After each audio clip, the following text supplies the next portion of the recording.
Okay, we're starting. I'll delete that. Podcast number 2. Try number 2. Podcast number 2, try number 2. Okay. I'm Stephanie. And I'm Emily. We are the owners of Bet on Yourself Today, which is a website platform designed to encourage people and give them accountability to reach their goals. Absolutely. Perfect. So podcast number 2, the overall focus of this one today is going to get our audience a better chance to get to know our backgrounds, where we come from, what we bring to the table if we're starting a business, what our challenges have been so far, a couple of them, because there are numerous. And then talking about what it takes to be a good business partner, because I think that's a key thing. Great. So let's start with you and your background. Okay. My background is in business and behavior analysis.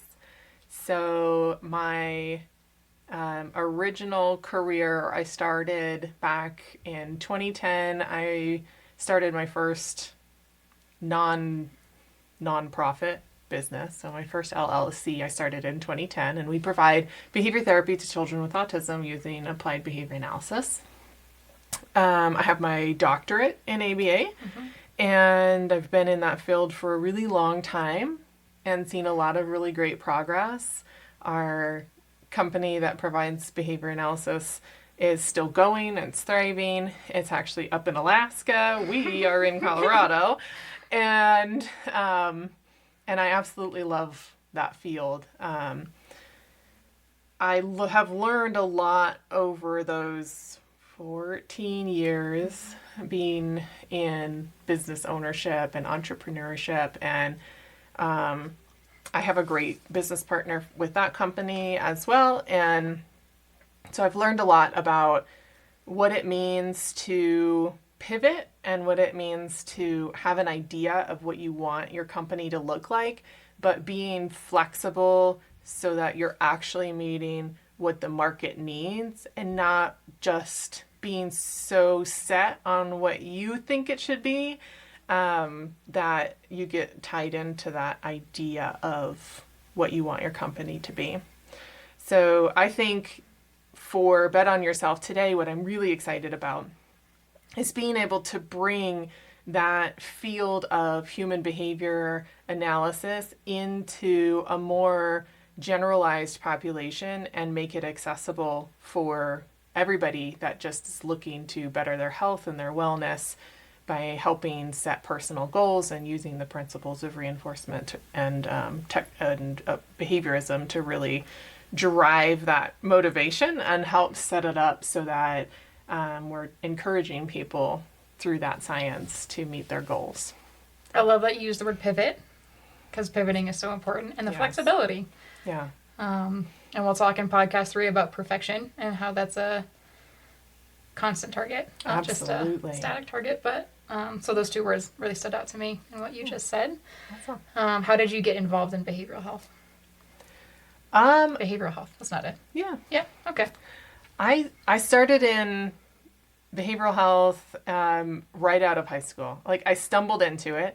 So when I graduated high school, I was looking for a summer job, and one of my friends was like, hey, you should apply to Fairbanks Resource Agency, which provides respite care and day habilitation for individuals with learning differences and living differences. And so I did that. And one of the first families that I met had this little guy that I fell in love with, and I did respite with him for many, many years. I got to know his family really well.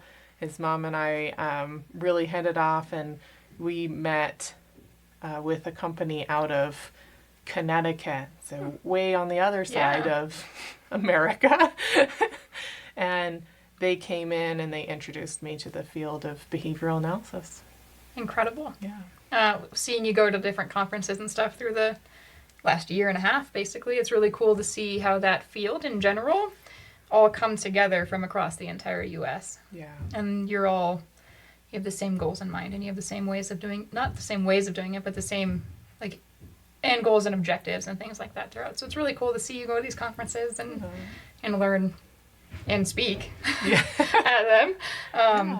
And provide the knowledge that you've learned over 14 years to everybody too is really cool. It's a very supportive field, it seems. It is a very supportive field, yeah. And I love getting to present at those conferences about the business of ABA. Like, it's such a different realm than most practitioners are thinking they're going to step into. But knowing what it takes to have a successful ABA company and how to still prioritize your clients' needs is so important. And so that's one of the big topics that I present on with those conferences. It's incredible.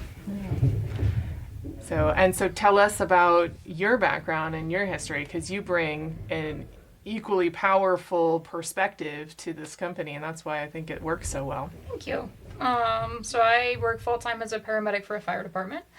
I got into that 15 years ago now, almost 16, 2008. So I did some ride-alongs with my dad, who was a firefighter, when I was 16, and fell in love with the field. So I worked in Aurora full-time for a really long time, 8 years, and then switched over to Flight for Life and was a flight medic, specializing in kids specifically, and then switched over after a couple of years just because it was so taxing mentally. Yeah, I can only imagine. It was tough. Yeah. But I recognized it. I was able to recognize it in myself that I was being affected by it pretty heavily, and so I switched over to the fire department about 7 years ago now. Nice. So the medicine side, like medicine is 86% of what the fire department does, and so it's a massive part of it. We respond to all 911 calls. It's incredible, and so I genuinely love the health and wellness of the medicine, and it's given me a unique perspective because, well, I recognize that I'm in the emergency medicine side, and so it is my job to give emergency medications and care. I also recognize that overall in the U.S., we tend to throw medications at people too quickly, and it's just the easy fix, and that's not the way it should be. We need to back up and go back to the fundamentals of being a human and taking care of yourself and your health and wellness on a different level. Right. Well, and you get to see what the variables are that affect community-wide health. Yes. You see it every single day because you're out in it and you're seeing what things are causing people to have to call for emergency medicine. Yeah. And that is that's a big issue, right? Like, that's a big deal if you get to that point. And sometimes it's completely unavoidable, but sometimes being able to see what those variables are that lead to that, we can really help people catch it earlier. More than 50% of the calls that we go on are because of chronic health problems.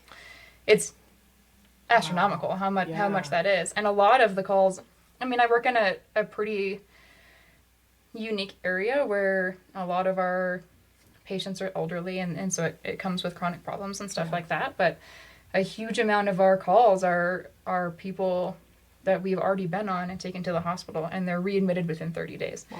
And so the community health side of it, which is kind of a new version of paramedicine, really aims to stop or help prevent readmits at the hospital. Right. And management of medications and hoping to get them off of the pages-long lists of medications some of these people are on. So I bring that side of it too, which is really cool. So I have a background knowledge of these medications and what people can do to help get themselves off of it. Yes. At all ages, which is even cooler. Yeah. And that's something that we're looking forward to in the next several sort of modules of Bet on Yourself today, is really delving more into that health side, even over the wellness side, once we perfect the wellness side. That's why we started where we did with the working out and kind of nutrition side of it, so that we can really figure out all the kinks here and recognize what we need to improve on here and there. And then module 2 and 3 will be like diabetes management and hypertension management. So then we can really dive into helping people long term, which is, it makes me really excited about. I know. I'm so thrilled about that. Like, it's going to be great. And it's going to be something that will be, it's a different way of looking at health and treatment of chronic health problems across the country. And it gives people back their own power over their health instead of relying on doctor's appointments and medications and ERs and all of these things. They really have the they've been empowered to take back their own health, which I think is so important. Yeah, it's fantastic. Awesome. So I'm excited to see that come to fruition. Me too. Okay, the second question I have, maybe first question, we just introduce ourselves, maybe. First question, whatever. What to this point has been our biggest challenge? Oh, man. So I came up with a couple of ideas. Yep. You can dismiss them, or you can totally buy into them, whatever you think. The first one I came up with was time management. Then I have fear of committing. Money is always a challenge, I think, no matter what. And then our ability to focus or not. Yes, I agree with all of those. And I think lots of people who are looking at stepping into the entrepreneurial world will also agree with all of those. All of them. Because, I mean, there are ways of jumping in head first. So if you have money, then you can usually jump in, and the time management side probably isn't as big of a challenge. Right. If you don't have the money backing you, then you're still managing whatever's paying your bills. Yep. Right? 100%. You and I both work full-time jobs in addition to this fun project.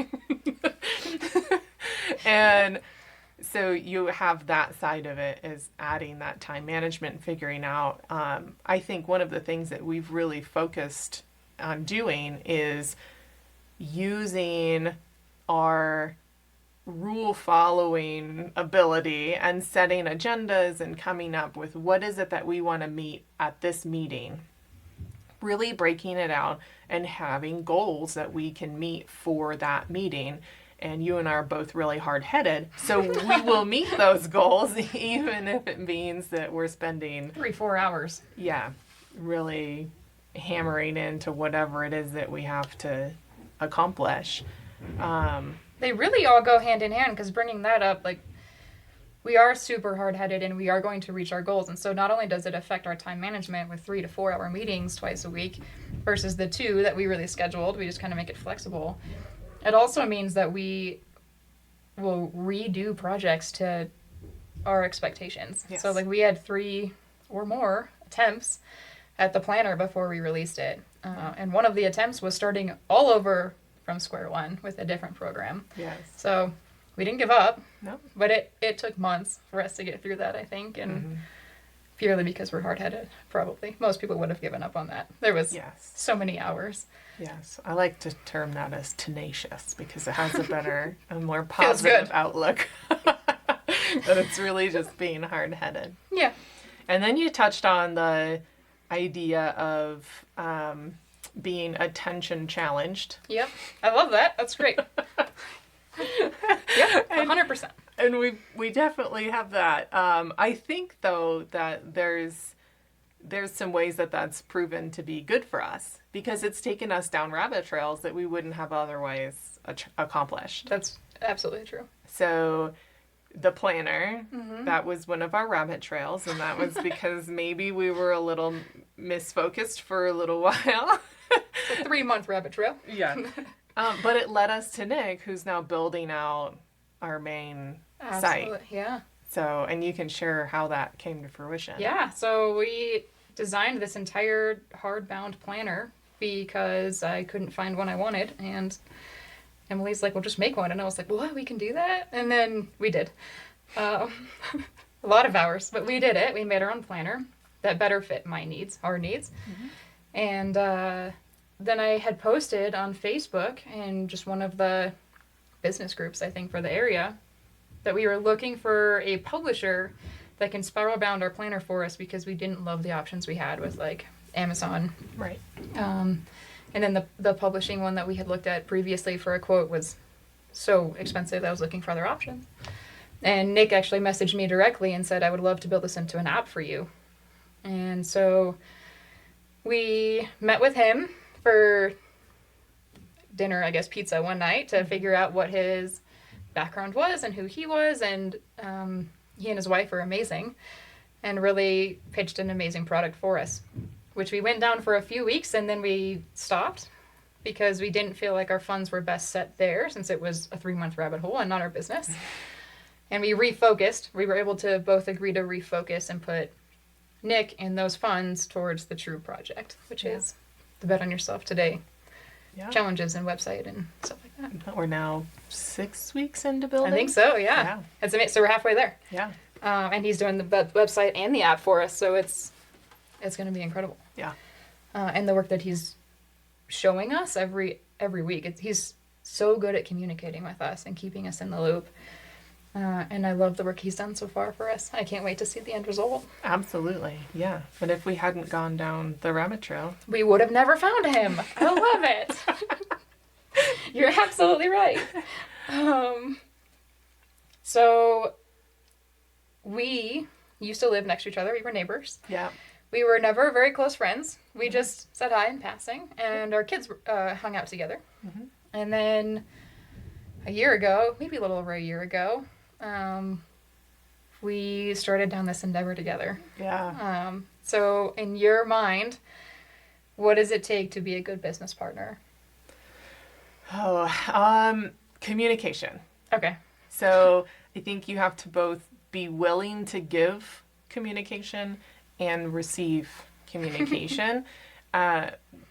When you are trying to build something that you're passionate about, and I truly believe you have to be passionate in the business in one aspect. Maybe you're passionate about what the outcomes are going to be because it might be a good financial investment. Maybe you're passionate about the outcomes for it's going to bring community health and wellness. Yeah. Whatever it is, there has to be some aspect of passion that you're bringing to this company, because there will be bumps and challenges along the way, and you will falter and you won't be able to pull yourself through those challenges without that passion. But when you have something that you are that passionate about and you're sharing it with a partner, then you have to be willing to truly communicate through whatever bumps might come, right? And I think you and I do a really good job of that. We both really appreciate constructive feedback from one another, and we're really open in it. Yeah, that's absolutely true. Yeah. And we both have our, just tagging on to that, neither of us are afraid to, or we're both secure enough to be like, hey, I had this really amazing idea. What do you think? Yeah. And we're not afraid on the opposite side to be like, that idea sucks. We're not doing that. If that were to happen, we wouldn't be afraid to do that, which I think speaks volumes to our ability to communicate and accept one another where we're at, which I think is an incredible skill for a business partner. Yes.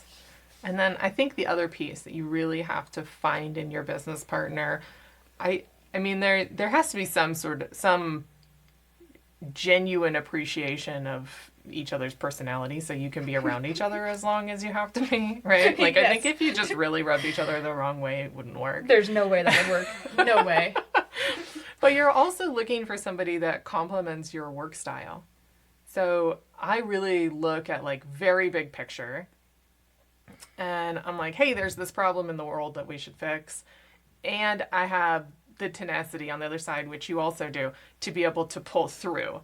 But there's a lot of steps in between that I'm not super great at, and you're fantastic at, where you're like, hey, let's take it from this to here's the next step, and let's get other people on board that are going to also be passionate, and let's share this with the world. And those are things that I don't come by naturally, but you do, right? So we kind of fill in these different spots for one another that really creates a successful company.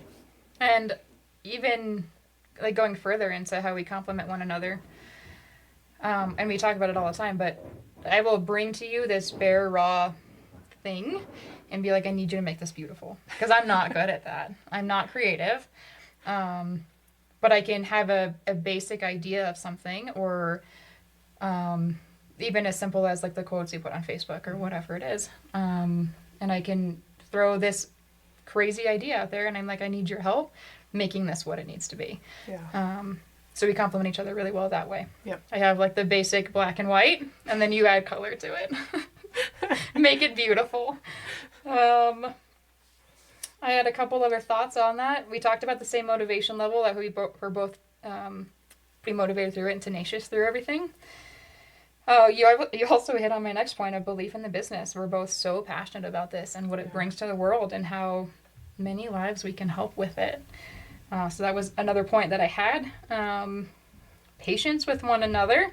Oh, that's a good one. We kind of touched on like the importance of communication, but patience is so important too. Like there are times where, like, you know me pretty well. You know that I'm going to go from 0 to 100, or I'm going 100 for days, where I'm working 72 or 96-hour shifts at work, and then I'll try to balance everything, but then I get burnt out, and I really just need a day or two to recover. And sometimes those days fall on our business meeting days, and you're so patient with like, don't worry about it. We'll hit it Thursday. That's right. And it's incredible. Yeah, I think knowing each other's, and that I think that came with time working together. Yeah. So some of these are things you can build together over time if you want, right? Yeah. And so that piece of it really came over time. You learned where my challenges are with scheduling and timing, and have that flexibility with me too. And I've learned also for you on what your needs are when it comes to being able to put the business, let's give a pause. And so you can have a one day of recovery after 72 hours dealing with crises. I think it's fair. So being able to take that time and knowing that when we come back to it, we're both going to be in that position of being like, all right, we're going to crush this. We had our day. We're going to get back into it, and we're going to check all the boxes. Yeah. Even more so, we have built on this knowing what each other's values are. Yeah. Whether the same or different. So when I came to you a few months ago and I said, hey, there's a Bible study I want to go to on Tuesday nights, but it's our business meeting night. You're like, we're going to find another business meeting night. That's your priority. Go do it. Right. And for us, our ability to respect one another's values is absolutely amazing. Yeah.